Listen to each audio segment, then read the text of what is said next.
What if the calmest people you know aren't actually calm at all? What if they're feeling the same rage you feel when someone cuts you off in traffic, but their brain is doing something completely different with it? Something most of us never learned how to do. Stick around. I have this friend, Marcus. In 5 years, I've never seen him angry, not once.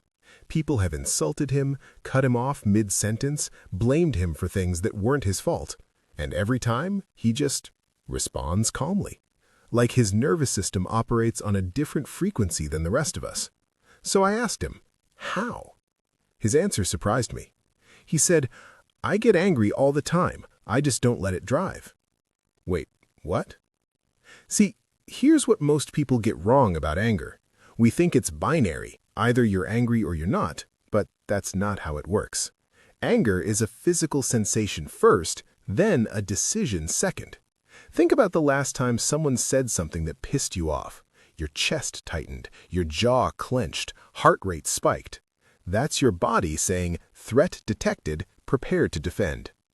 Most people, they go with it. They snap, they yell, they send that text they'll regret in 3 hours. Because anger feels urgent, like you have to act now or you'll explode. But people who never seem angry, they've trained themselves to hit pause between the feeling and the reaction. It's like having a buffer zone. Marcus explained it to me like this. He said, when someone disrespects him, his body still fires up. But instead of immediately reacting, he asks himself one question. Will responding in anger give me what I actually want? 9 times out of 10, the answer is no. He wants to be heard, understood, respected. And anger gets you none of those things. It gets you a fight, maybe some temporary satisfaction, but it doesn't solve the actual problem. I watched this play out at a restaurant once. The server messed up Marcus's order, completely wrong dish. He'd been waiting 40 minutes. He was hungry, frustrated. I could see it on his face for half a second. But then he took a breath, smiled at the server, said calmly, "Hey, I think there was a mix-up with my order. Could we fix this?" No blame, no attitude, just direct. The server apologized, rushed to fix it, brought him a free dessert. Meanwhile, the guy at the next table screaming at his server over the same issue.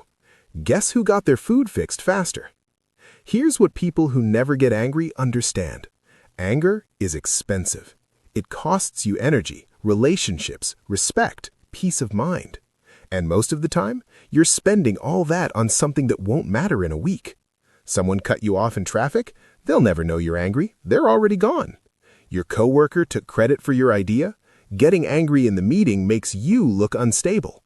Your partner forgot to do that thing they promised? Yelling doesn't make them remember better next time. Anger rarely gets you what you want. But here's the thing people misunderstand. Not getting angry doesn't mean being a doormat.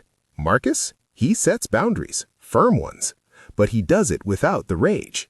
He'll say, that doesn't work for me, or I'm not okay with how this went down. Clear, direct, calm. And somehow people actually listen more when he's not yelling. Because when you're angry, people stop hearing your words. They just see the emotion, the threat, the chaos, and their brain goes into defense mode. But when you're calm while addressing something serious, that lands different.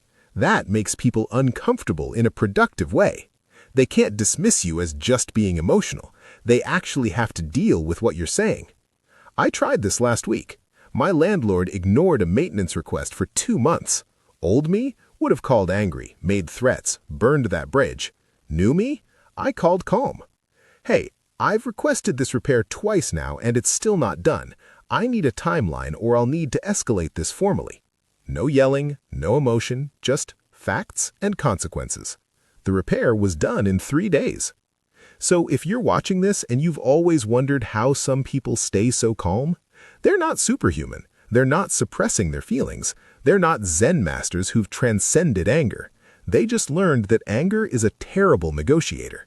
It's a bad problem solver. It's an expensive reaction that rarely buys you anything worth having. They feel the anger, acknowledge it, then choose a better tool. Because at the end of the day, the calmest person in the room is usually the most dangerous.